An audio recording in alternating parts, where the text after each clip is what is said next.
start off with, just how bad was the weather this year, comparatively speaking?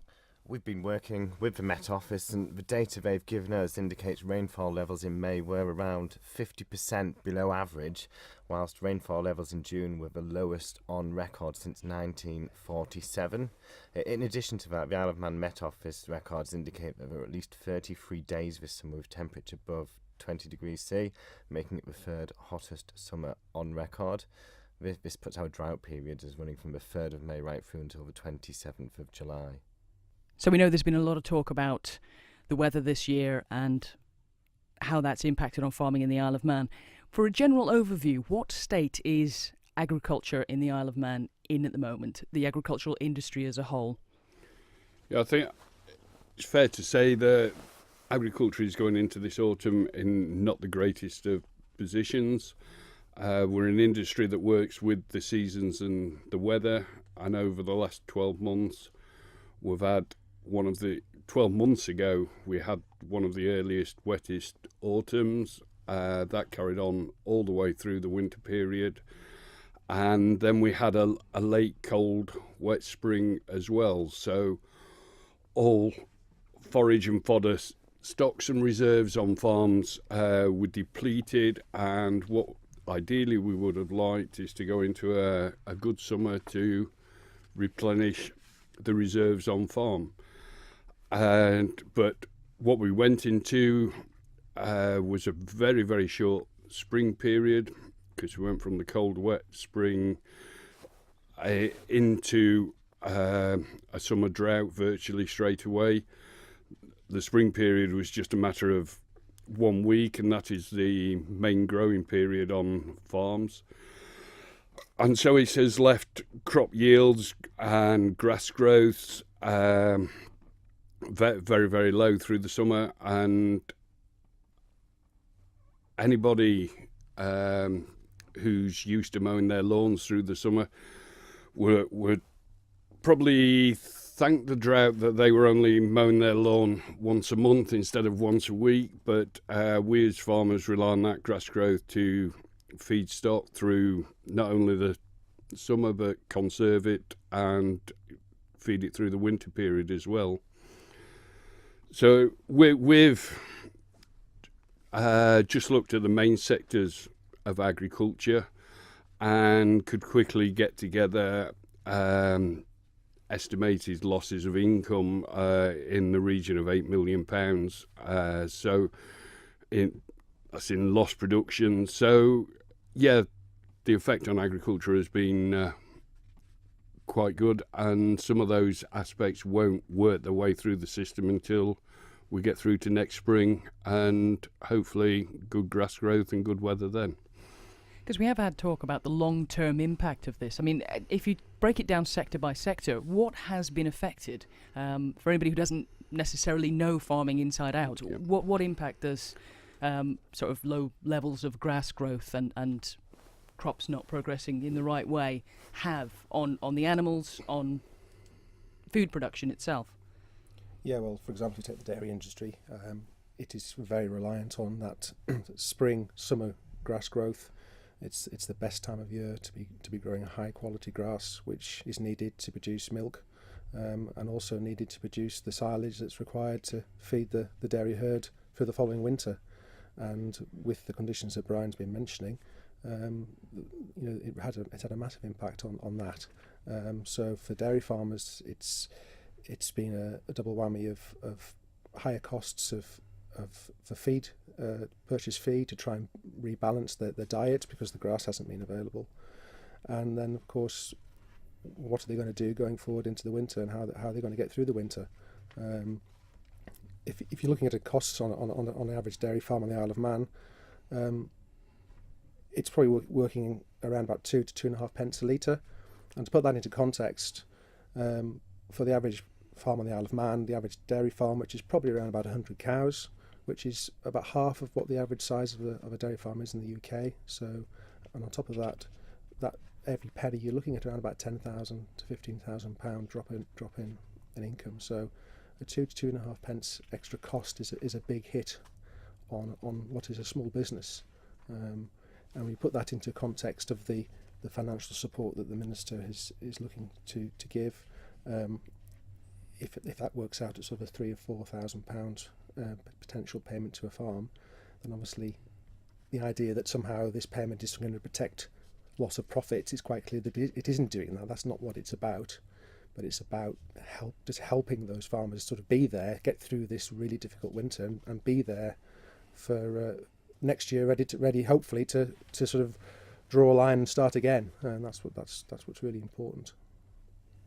Now, when it comes to the payments under this grant scheme, if it's approved by Tynwald, I mean, we've heard that it's quite competitive for what food there is available out there. I mean, are you going to be in a better position to actually manage to get hold of what you need? Yeah. In all business, things come down to finances in the end, and straw in particular has been very low yielding on farms. If the people out there, when they're driving around the countryside, see the round bales in the fields, the island usually produces 40,000 of those a year. This year we estimate it's around 16,000, so there's a huge deficit there. So some of that will be replaced by importing straw, which again is going to increase costs, etc. But yeah, these can be overcome, but always with the cost, unfortunately. And I just want to reiterate what Tim says there. With us quickly pulling together figures of 8 million as a minimum and a scheme coming forward of 1.2 million, this isn't about replacing farmers' profits. This is about ensuring that the high animal welfare standards that we work to on the island are maintained, and that we retain a critical mass for both the food processors on the island and to support the government's policy on food security. And when it comes to stock numbers, there were fears that there could be a real drop in stock numbers as people exported animals off island for fear of not being able to feed them or finish them properly or put them through the meat plant earlier than they would. Is there evidence that has happened? I think some stock will inevitably be moved earlier and quicker. If you've got a deficit, there's two ways of filling that. One is purchasing feed in, one is reducing the number of cattle you've got to feed.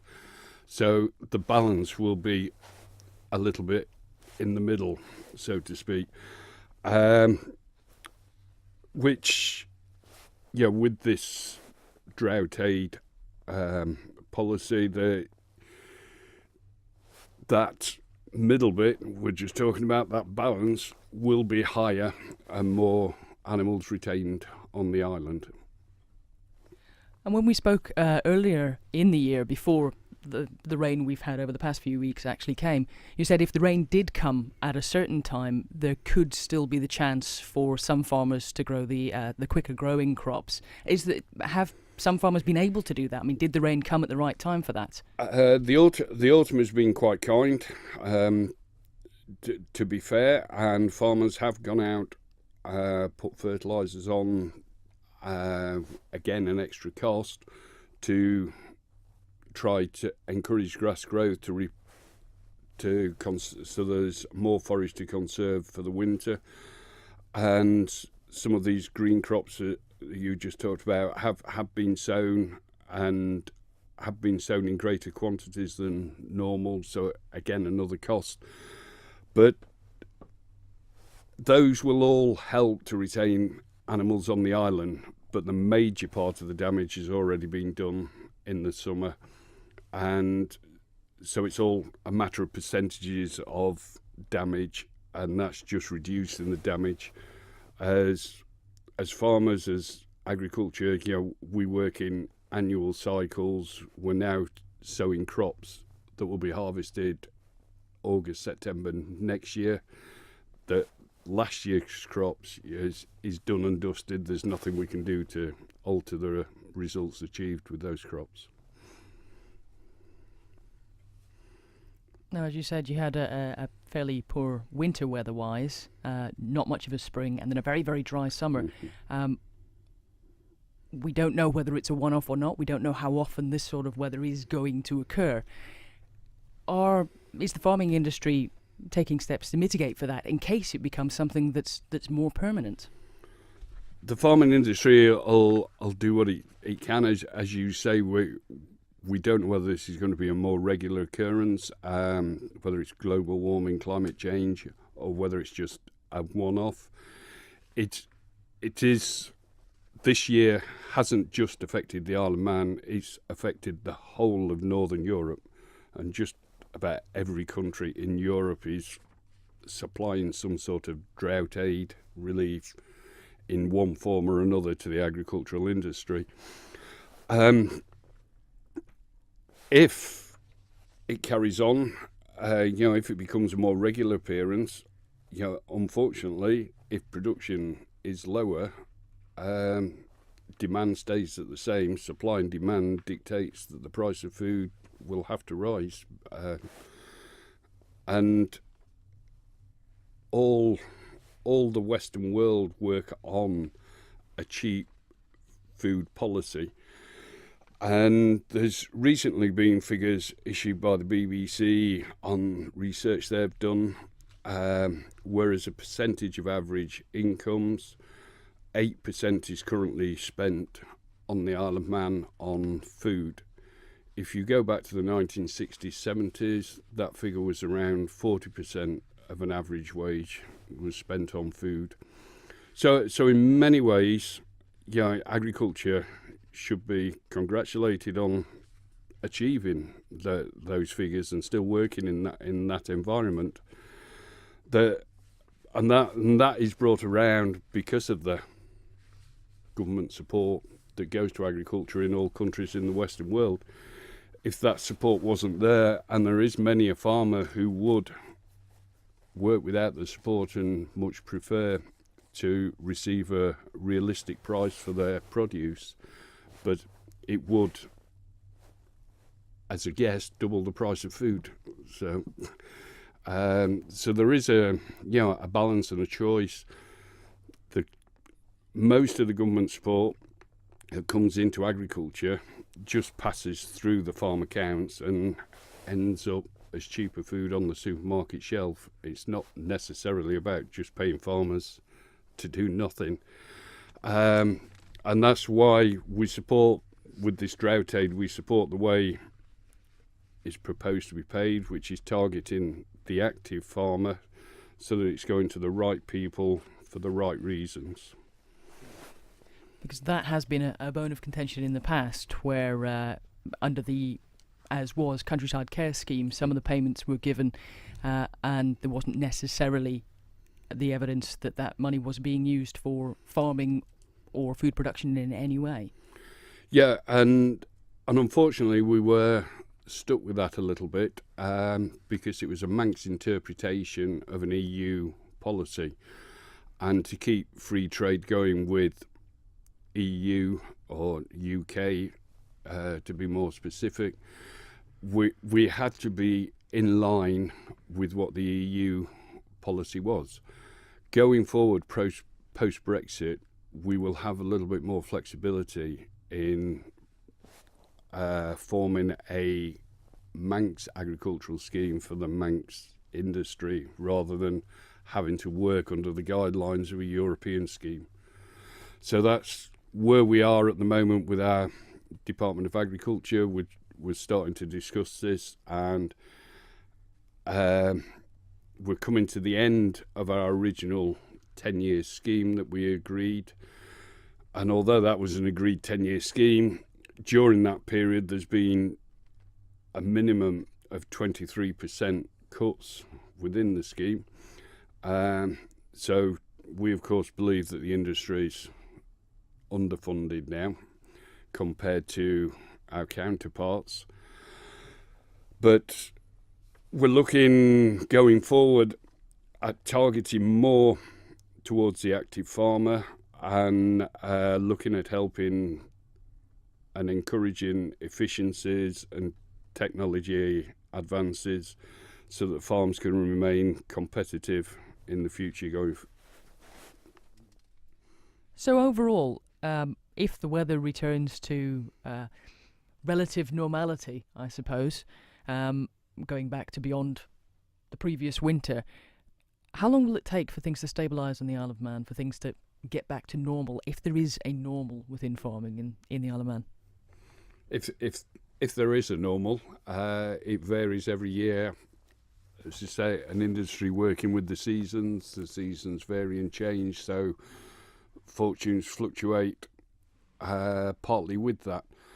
We have got to improve ourselves, efficiencies, technologies, to mitigate some of those swings and changes. We've got to market better and go forward on that basis. As for the drought, etc., and its long-term implications, there is going to be a fodder shortage throughout the whole winter, and that's going to bring in extra costs. So we're talking a minimum of next spring to put things right on a production basis, where we're talking of a minimum of £8 million loss of income. That's going to have a longer term effect because you've got to get your finances back on a level footing again, or a positive footing, before you can reinvest and go forward again. And that might take several years. How has agriculture in the Isle of Man changed over the years? I mean, most things evolve over time. How different is agriculture in the Isle of Man now to what it was, say, 10, 20, 30 years ago? Well, in some ways it hasn't changed a great deal.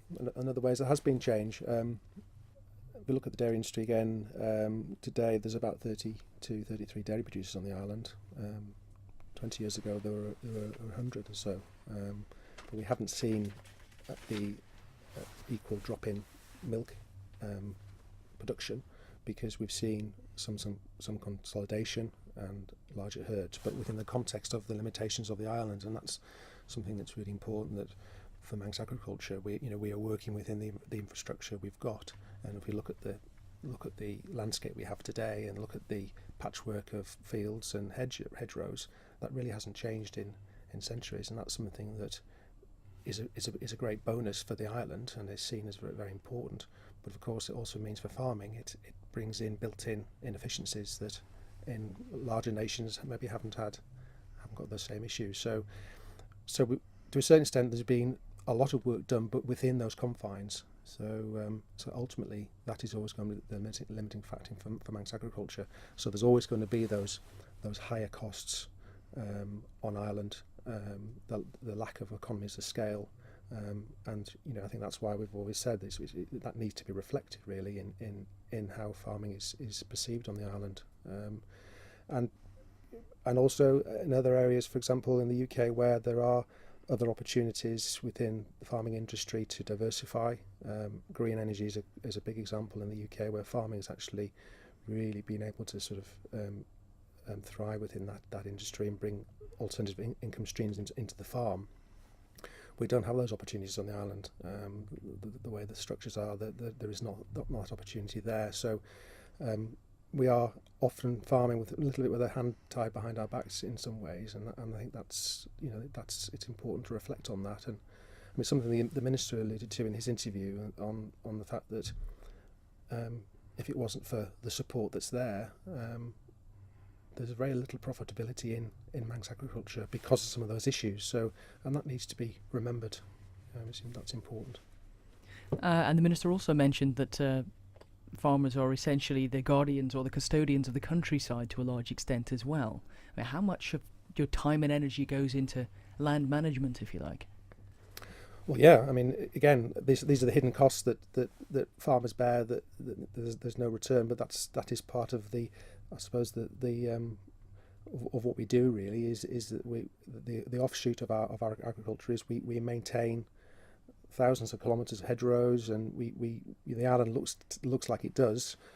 I believe about 88% of the island is under agriculture, and the island looks like it looks because of what we do, and so it's and I think there's a lot of pride in Manx agriculture and what we do, and the standards that we produce too are the highest standards in the world. The farm assurance levels are the highest standards in the world, and I think people should know and be proud of the quality of the food that's produced, because it is to a very high standard.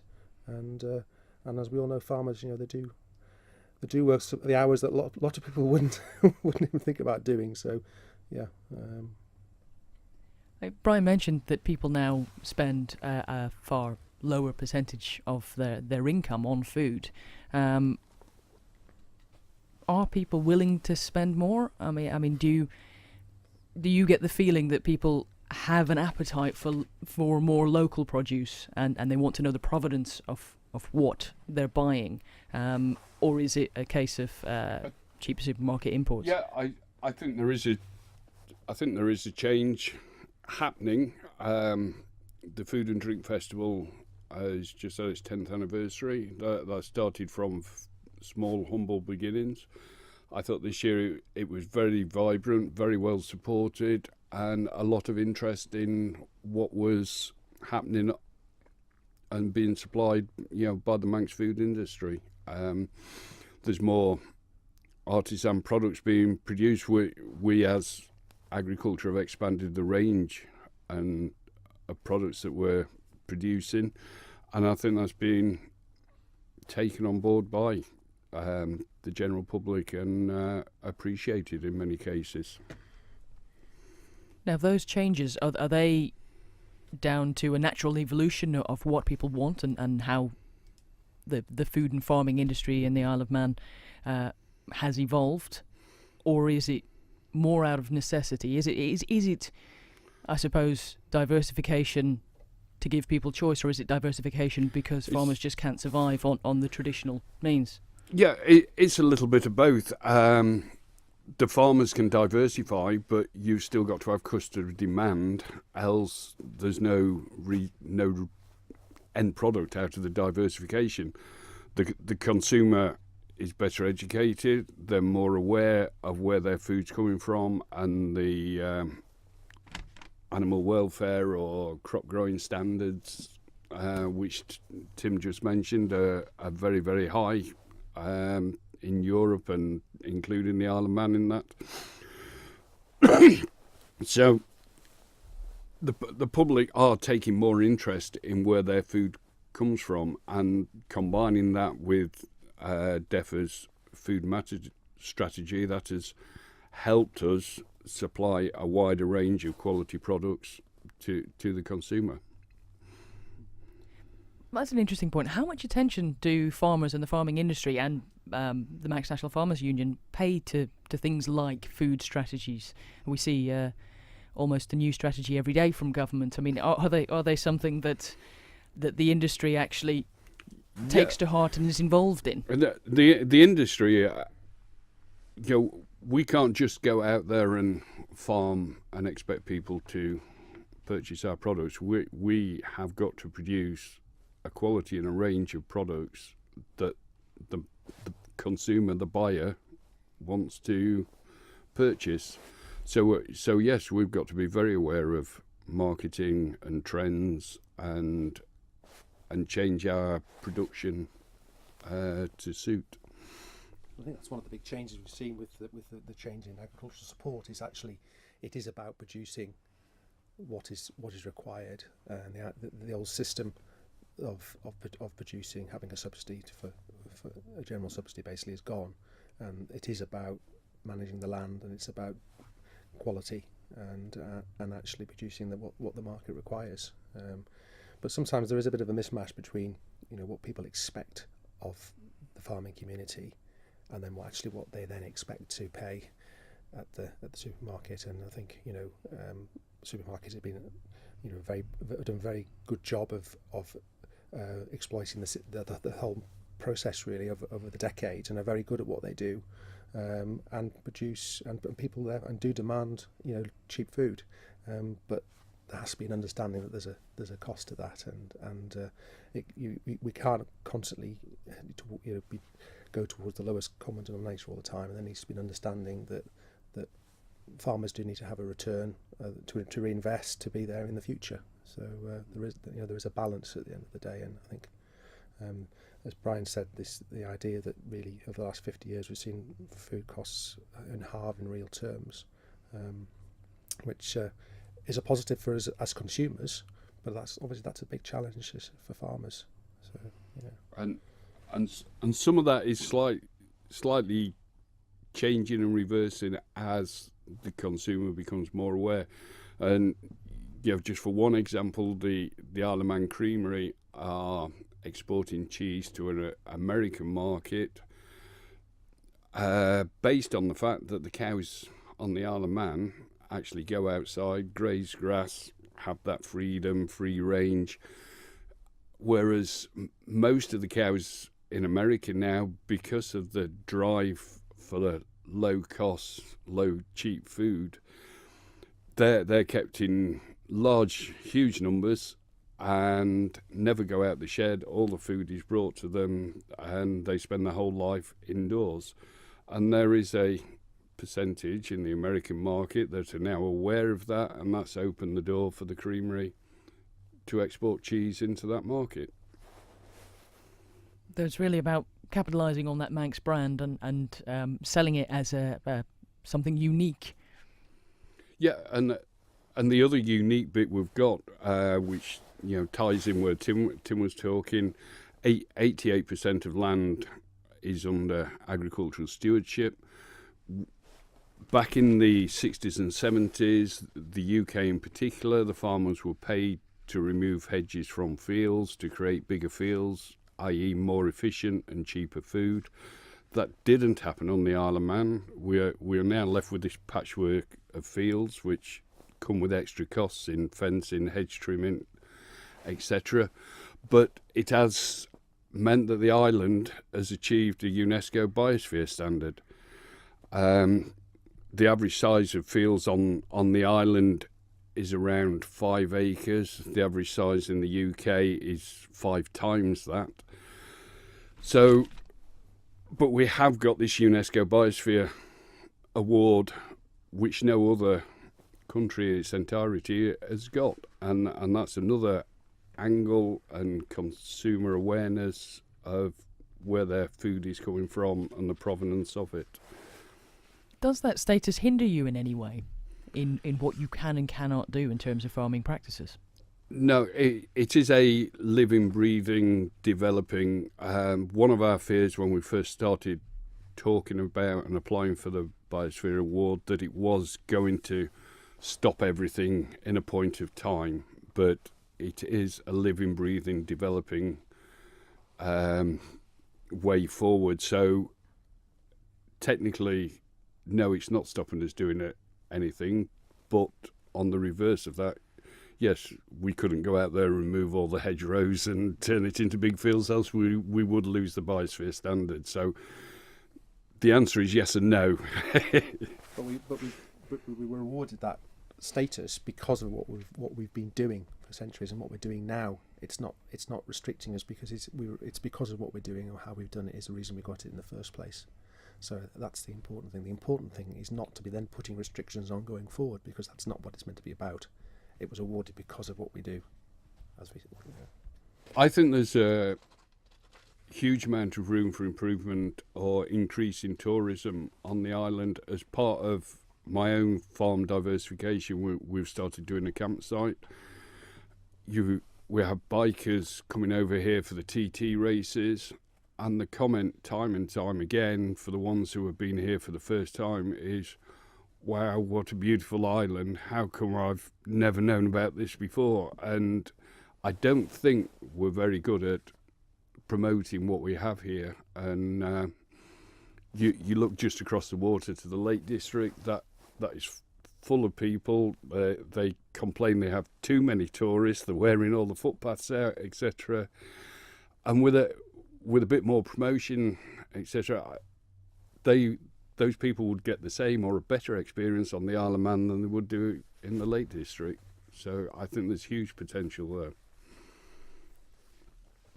Now, if we take it back to the agricultural development scheme, whenever that's mentioned, you always get cries from people about rich farmers being given subsidies, being paid money that isn't needed, that isn't necessary. From your perspective, and I know people will say, of course, you would say that, whatever you say, you're always going to get that thrown at you, but what would the implications be of a removal of all subsidies for farming in the Isle of Man? I mean, what would that mean for food production? What would that mean for food security? It would partly depend if the Isle of Man did it independently of everybody else, because food subsidies are going on in the whole of the Western world. So if the Isle of Man did it independently, we wouldn't be able to compete. If the whole of Western Europe, for example, did the same and removed all subsidies, the price of food would have to increase to the consumer, because it's not possible to keep producing food at the prices without the support. And the support money we receive doesn't stay in the farmer's pocket. It is passed down the chain. The supermarkets, the buyers.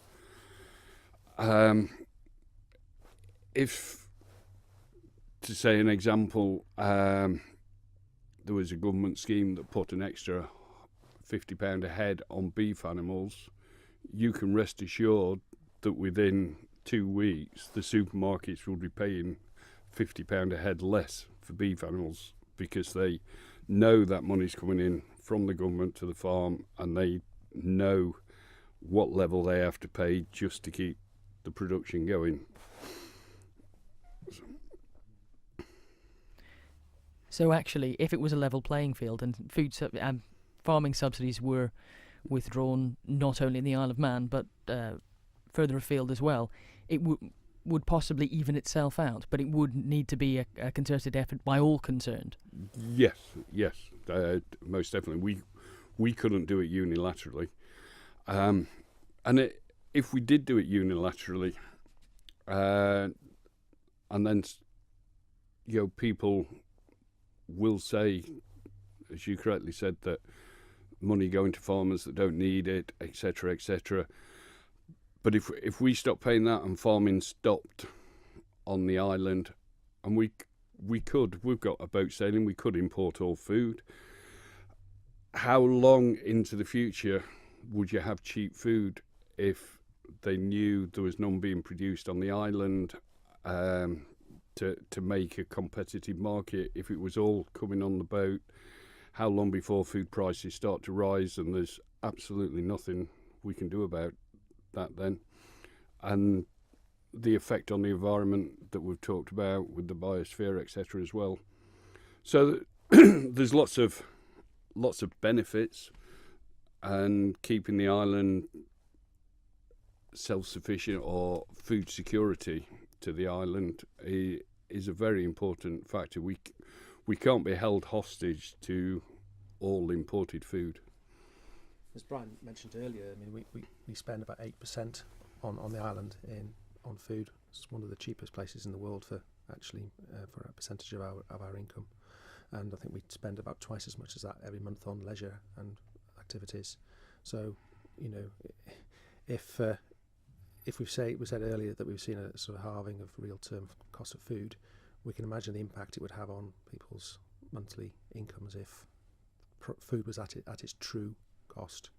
And I don't think there'll be many people who would be particularly keen on spending that proportion of their income on food only. So this is where we have to keep looking at the bigger picture of why we are where we are, why we have the structures in place for with subsidy and etc. So, yeah. Now, you've mentioned food security and self-sufficiency for the Isle of Man. I mean, you say we could import all of the food that comes in, but on the flip side of that, what if the boat didn't sail at all for a period of time? How self-sufficient is the Isle of Man? I mean, could it feed itself as it currently stands?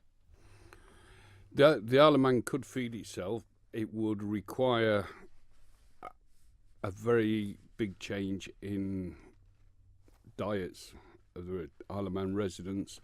we cannot grow rice, for example.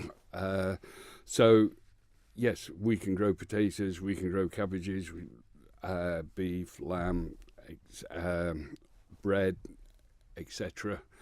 So a basic diet, if the worst came to the worst, yes, the island could feed itself, but there would be a huge change in what was available, because there's food coming into the supermarkets from all around the world, and we haven't got the climate to produce that massive range. How much consumer loyalty is there? How much brand loyalty is there for Manx produce? We've seen the I Love Manx campaign that started up probably 12 years ago maybe now. It's been going for an awful long time. Have people bought into that?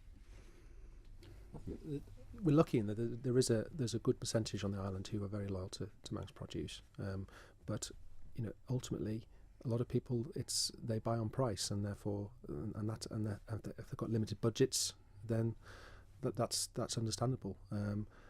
If you look at the dairy industry on the island, local liquid milk sales, about 65-70% I would say is now of local sales is Manx milk, but the rest there is imported milk, so people are making different choices. But yeah, I think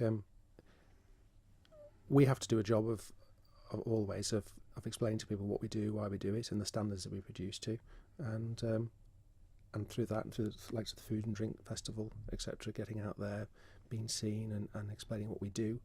We people are very supportive generally, but understanding that consumers demand choice, and that's how it should be. So we have to fight our corner and sell ourselves. Yeah. You mentioned Brexit earlier, and how actually internally in the island being able to rewrite legislation not based on anything set out in the EU could be beneficial to farmers and the farming industry here. But presumably that will depend on what deal is struck in the end, because externally it will have implications as to what you can and can't do in terms of imports and exports. And yes, the major one is that Brexit is going to go ahead. Now, yeah, whether it's hard Brexit or soft Brexit will determine some of that policy, but the overall picture is we will be out of Europe, so we won't be quite so dictated to with the European policy. We will still have to produce to some of the standards to keep the export market, assuming there is an import market with Europe going forward. But yeah, some of those standards will have to be maintained. We wouldn't want them to drop anyway. That's part of our sales, that the Manx consumer wouldn't want a lower grade product.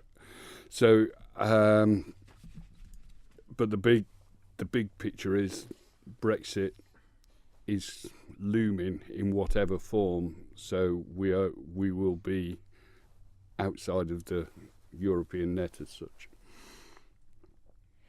now, when it comes to the farming industry, there might be an overall impression of doom and gloom. You quite often hear negative stories. Is there any positivity there? Is there a positive side to farming in the Isle of Man? Yes, there is. There's lots of good things going on. We touched briefly previously on the Food and Drink Festival and how that is grown and becoming more vibrant. The range of different products that are now being produced by the agricultural industry, and the consumers are buying into those and taking those on. With the other positives, as it was said, export markets based on our provenance and traceability and the standards that we work to with animal welfare and crops. So consumers are starting to look for all these different ranges and products, and we're well placed to produce and supply some of those.